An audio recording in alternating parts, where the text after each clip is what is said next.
मेरा नाम चंद्रप्रकाश पाठक है। आप लोगों का अपने पाठक फार्मेसी चैनल पे स्वागत है। जी हाँ दोस्तों, अगर आप लोगों ने अभी तक चैनल नहीं सब्सक्राइब किया तो प्लीज़ सब्सक्राइब कर दीजिए और बेल आइकन को प्रेस कर दीजिए। तो आज हम लोग बात करेंगे स्टेरिलाइजेशन के बारे में। स्टेरिलाइजेशन क्या होता है, इसकी डेफिनेशन क्या है, इसके मेथड क्या हैं, इनके कितने प्रकार के स्टेरिलाइजेशन होते हैं, इन सभी टॉपिक के बारे में डिटेल में स्टडी करेंगे। बहुत ही इंपॉर्टेंट क्वेश्चन है। और हाँ गाइज, अगर आप लोगों को इस वीडियो का पीडीएफ चाहिए या इस नोट्स का पीडीएफ चाहिए तो आप डिस्क्रिप्शन में मैं लिंक डाल दूंगा, उस वहाँ जाके आप डाउनलोड कर सकते हैं। तो शुरू करते हैं। स्टेरिलाइजेशन क्या होता है? Sterilisation is the process of complete destruction of all micro organism in the system.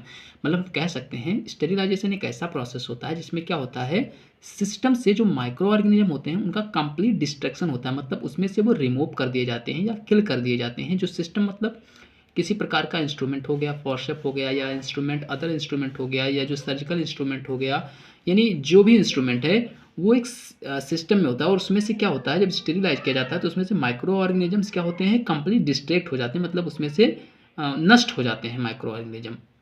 And जो प्रोडक्ट मिलता है, and the product free from micro organism called sterilisation. और जो प्रोडक्ट हमें मिलता है आफ्टर द स्टेरिलाइजेशन, स्टेरिलाइजेशन के बाद वो क्या होता है, माइक्रो ऑर्गेनिज्म या बैक्टीरिया, फंजाई, वायरस से फ्री होता है। उस पर ये सारी चीज़ नहीं पाए जाते हैं। Product also called sterile product. और जो प्रोडक्ट स्टेराइड हो चुका होता है उसको हम क्या कहते हैं, स्टेराइल प्रोडक्ट बोलते हैं। ठीक है। अब इसका मेथड ऑफ स्टेरिलाइजेशन, यानी स्टेरिलाइजेशन का मेथड क्या क्या होता है, तो एक बार इस पर नजर डालते हैं। स्टेरिलाइजेशन के मेथड क्या होते हैं? तो ये 3 टाइप के मेथड होते हैं। Number 1 physical method, number 2 chemical method, number 3 mechanical method. इन्हीं सारे 3 मेथड होते हैं और इनके अंदर कई सारे टाइप होते हैं, मतलब कई सारे प्रकार के स्टेरिलाइजेशन पाए जाते हैं। तो फिजिकल मेथड में क्या होता है, moist sterilisation and dry heat sterilisation. ये दोनों most and very very very most important question है, जो कि कई बार एग्जाम में पूछा जाता है ऐसे करके। Define the sterilisation and classify the sterilisation and describe in details of moist sterilisation या ड्राई हीट स्टेरिलाइजेशन। तो इन दोनों को डिटेल में पढ़ना है। ठीक है। Radiation sterilisation, ultra radiation sterilisation, ionisation radiation sterilisation. Okay. अब सेकेंड मेथड की बात करें तो केमिकल मेथड आ जाता है। केमिकल मेथड में क्या होता है, sterilization by heating with bacteriocide. And second में क्या है, गैसियस स्टेरिलाइजेशन। ठीक। अब बात करें मैकेनिकल मेथड की, तो मैकेनिकल मेथड में क्या होता है, creaming filter, seeds filter, sintered glass filter, sintered metal filter and membrane filter. ये 5 टाइप के होते हैं मैकेनिकल मेथड में। ये 2 टाइप के होते हैं केमिकल मेथड में। और इसमें क्या होता है, फिजिकल मेथड में moist sterilisation, dry heat sterilisation. Moist sterilisation जो होता है वो ऑटोक्लेव में होता है। ड्राई हीट स्टेरिलाइजेशन जो होता है वो हॉट एयर ओवन या फ्लेमिंग मेथड में होता है। तो इन्हीं सारे टॉपिक के बारे में लॉन्ग में स्टडी करना है। ये steam sterilisation ORR, moist heat sterilisation के बारे में। तो सबसे पहले आइए जानते हैं मॉइस्ट स्टेरिलाइजेशन होता क्या है। इसमें क्या होता है, कुछ परसेंट वाटर होता है जो कि वेपर फॉर्म में और हीटिंग वेपर फॉर्म में ये सब्सटेंस के अंदर पेनिट्रेट करता है और बैक्टीरियल स्पोर को या पैथोजेनिक माइक्रो ऑर्गेनिजम्स को उसमें से किल कर देता है। ठीक है। तो अब जानते हैं होता क्या है। Moist sterilisation is more effective than dry heat sterilisation. मतलब ड्राई हीट स्टेरिलाइजेशन से काफ़ी ज़्यादा इफेक्टिव होता है। क्यों होता है? This is due to the effect that steam has more penetration power than dry heat and the thermal capacity of steam is more than dry heat. मतलब ये काफ़ी ज़्यादा इफेक्टिव होते हैं किससे, ड्राई हीट स्टेरिलाइजेशन से। क्यों होते हैं? क्योंकि जो इनका थर्मल पेनिट्रेशन पावर होता है वो काफ़ी ज़्यादा होता है ड्राई हीट स्टेरिलाइजेशन की अपेक्षा। और क्या होता है, जो इसका स्टीम का पेनिट्रेशन होता है वो काफ़ी ज़्यादा होता है, इसीलिए ये काफ़ी ज़्यादा इफेक्टिव होते हैं ड्राई हीट स्टेरिलाइजेशन के इन कंपेरिजन में। ठीक है।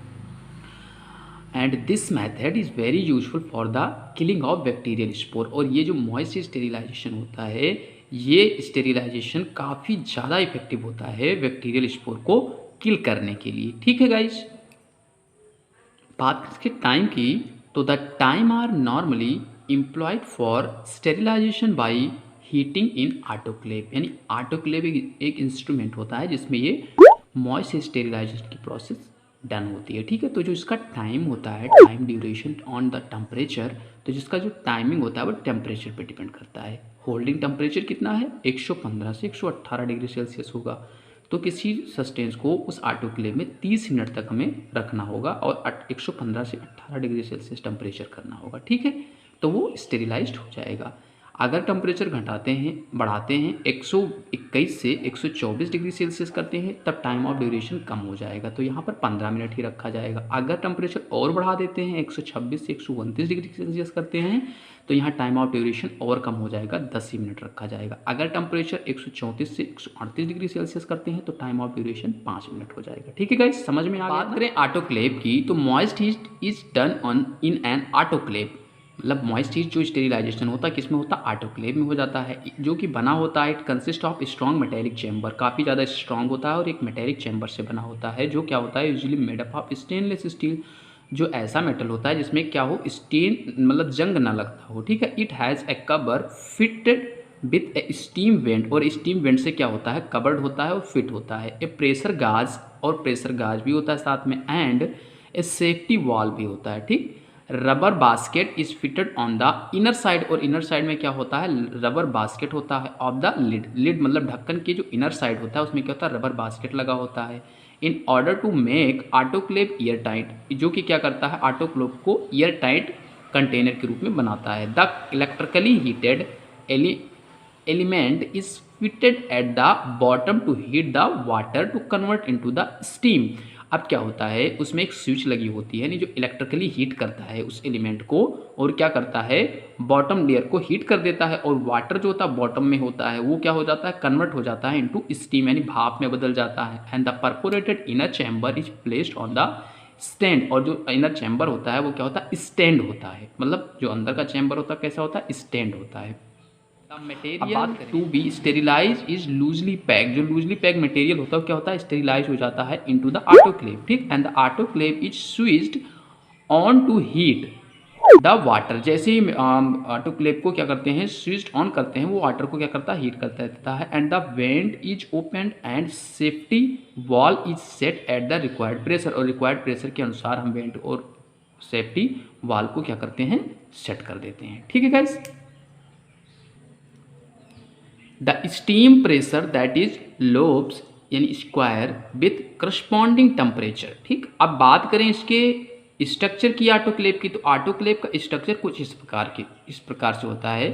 ठीक है, ये क्या होता है सेफ्टी वॉल्व होता है, ये क्या होता है प्रेशर गाज होता है, ये क्या होता है विंग होती है, ये विंग यानी 2 विंग होती है इसमें। ठीक है, और क्या होता है इसमें इनर जो लाइनिंग होता है परफोरेटेड बास्केट, जो बास्केट होता है वो ये होता है, ये दोनों तरफ बास्केट लगा हुआ है। ठीक है, अब बात करें इसके स्टैंड की तो ये होता है इनर स्टैंड, जो मैंने बात किया था जो इनर लाइनिंग स्टैंड होता है। ठीक, अब बात करें इसके स्विच्ड वायर की, मतलब यहाँ क्या होता है इलेक्ट्रिकली एलिमेंट हीटेड होता है, ये जब ऑन हो जाता है तो ये क्या होता है बॉटम इसका हीट हो जाता है और वाटर क्या होता है पेपर के फॉर्म में आ जाता है। तो ये जो इसका स्ट्रक्चर है कुछ इस टाइप से है। ठीक है, ओके गाइस, हम अभी इसको क्लियरली इसको पीडीएफ फाइल में पीडीएफ बना के इसका डिस्क्रिप्शन में लिंक डाल देंगे, आप वहाँ से डाउनलोड कर सकते हैं। अब बात करें इसकी प्रोसेस क्या होती है, मतलब 115 डिग्री सेल्सियस या 15 LBS square inch with corresponding temperature 121 degree Celsius after into the cool to about 40 degree Celsius before the opening the vent. मतलब ये कह रहा है जब जैसे आपने ऑटोक्लेव ऑन कर दिया स्टेरिलाइजेशन हो गया, अब क्या होता है तभी तो टेम्परेचर उसमें मेंटेन होगा ना, तो क्या कह रहा है कि 40 डिग्री सेल्सियस लगभग में कूल हो जाए, कितना हो जाए 40 डिग्री सेल्सियस तक पहुंच जाए, तब वेंट को ओपन करना है। When the whole of the steam inside the autoclave is removed, जब पूरा जो स्टीम होता है ऑटोक्लेव का वो क्या होता है निकल जाए, then the lid is open and the sterilised material is taken out. तब क्या करते हैं हम स्टेरिलाइजेशन, जो स्टेरिलाइज हो चुका है मटेरियल उसको ऑटोक्लेव से बाहर निकालते हैं, कब जब उसके सारे स्टीम निकल चुके हों, ठंडा हो गया हो। ठीक, अब इसके एप्लीकेशन मतलब इसका यूज क्या होता है इसके बारे में बात करें तो the first use the method use for the sterilisation of surgical dressing and surgical instrument. Surgical instrument जैसे सीजर हो गया, मतलब कैंची हो गया, फॉरसेप हो गया, एंड जो मतलब सर्जिकल इंस्ट्रूमेंट होते हैं, इससे टाँका लगाने वाला फ्रॉक हो गया, बहुत सारी चीज़ें ऐसे हैं जो स्टेरिलाइज किया जाता है। सर्जिकल ड्रेसिंग मतलब कॉटन का स्टेरिलाइजेशन भी होता है, यहाँ पर काफ़ी जितने सर्जिकल के आइटम होते हैं उनका स्टेरिलाइजेशन ऑटोक्लेव में होता है। The container and the closure are sterilise by the autoclave. जो जैसे आपने किसी सिरप का एक बॉटल लिया, उसके ऊपर जो ढक्कन लगा होता है, कंटेनर जो होता है क्लोजर होता है, उसे क्लोजर बोलते हैं। ठीक है, जो स्टेरिलाइज होता है वो किस में होता है ऑटोक्लेव में होता है। It is use for sterilisation of official injection, जो इंजेक्शन रेंज होता है उसको स्टेरिलाइजेशन करने के लिए इसका यूज किया जाता है। तो अब आ गया ये dry heat sterilisation. Dry heat sterilisation क्या होता है, इसके अंदर में कौन से स्टेरिलाइजर आते हैं और उनका कंस्ट्रक्शन क्या है, वर्किंग क्या है, यूज क्या है, ये सारे टॉपिक पे बात करेंगे। तो सबसे पहले जानते हैं ड्राई हीट स्टेरिलाइजेशन क्या होता है।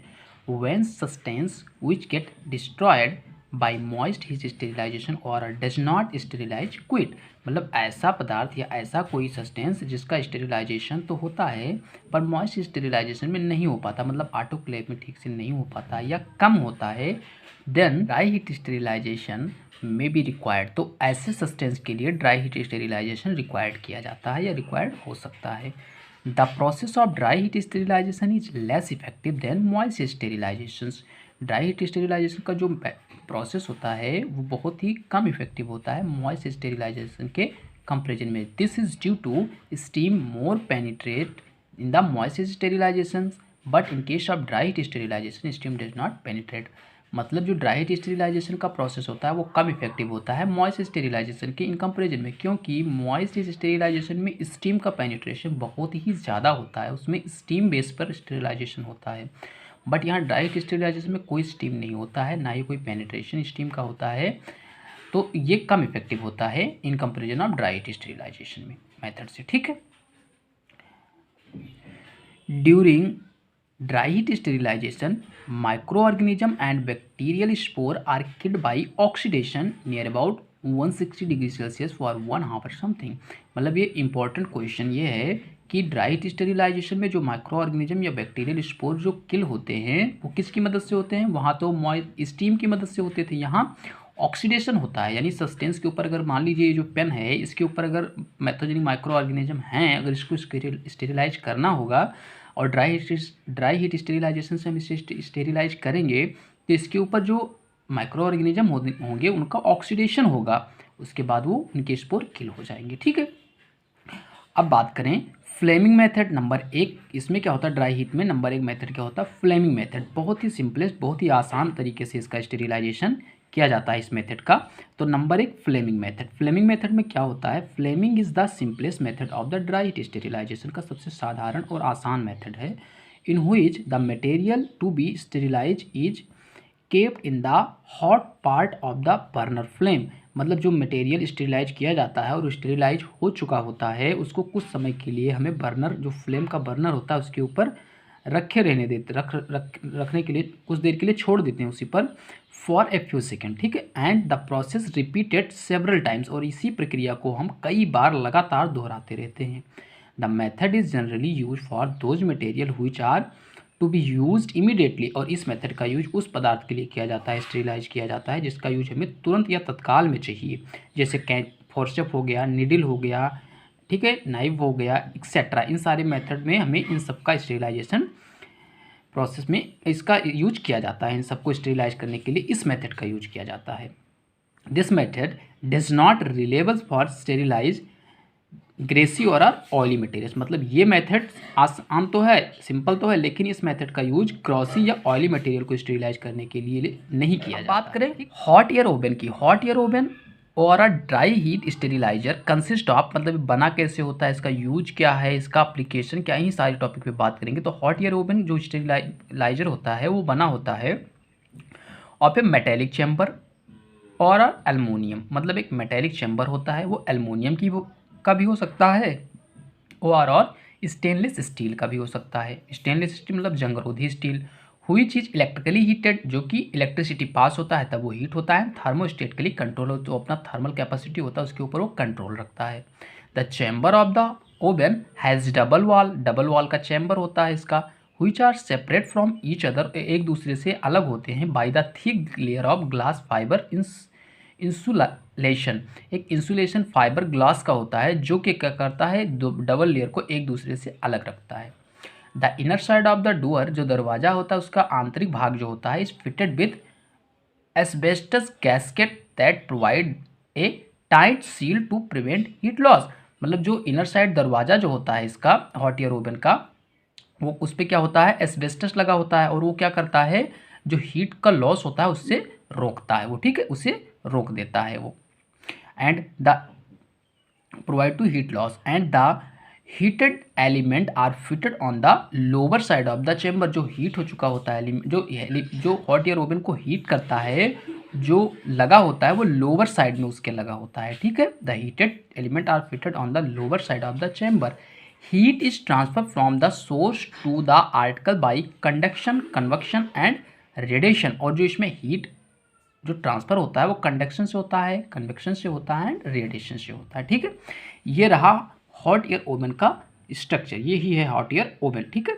इसमें क्या होता है, जो हीटेड चैम्बर जो हीट करता है वो ये लगा होता है, यही होता है जो पूरे चैम्बर को हीट करता है। इलेक्ट्रिसिटी इसी में पास होती है, ठीक है, इसी में इलेक्ट्रिसिटी पास की जाती है। ये डोर है, इसकी इनर साइड में ही ये मतलब अपना एस्बेस्टस गैस्केट लगा होता है जो कि हीट को लॉस करने से प्रिवेंट करता है, ठीक है। ये होता है मीटर, उसका कितने टेम्परेचर तक है, ये इसके वाल होते हैं, दीवार होते हैं, ठीक है। इस पर हम जो हमें करना है, जो स्टेरिलाइज करना है प्रोडक्ट, उसको हम इस पर रख देते हैं और फिर इलेक्ट्रिसिटी पास करते हैं।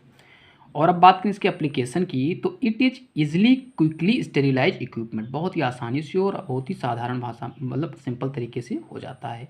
And it is sterilised all glass ware equipment. जो कांच के ग्लास होते हैं, कांच के जितने भी इक्विपमेंट होते हैं वो स्टेरिलाइज किए जाते हैं। इसमें जैसे टेस्ट ट्यूब हो गया, बीकर हो गया, इन सब का यूज स्टेरिलाइजेशन किया जाता है। It is sterilised those which does not sterilise under steam sterilisation. जिनका स्टेरिलाइजेशन ऑटोक्लेव में नहीं हो पाता, उनका स्टेरिलाइजेशन यहाँ होता है। It is less damage glass and metal equipment. Metal का इक्विपमेंट या ग्लास का इक्विपमेंट बहुत ही कम डैमेज होता है। सो गाइज, उम्मीद करता हूँ कि आपको ये वीडियो ज़रूर पसंद आया होगा। अगर ये पसंद आया तो मेरे चैनल को लाइक करें, मेरे वीडियो को लाइक करें, चैनल को सब्सक्राइब करें और इसको अधिक से अधिक शेयर करें। Thank you so much.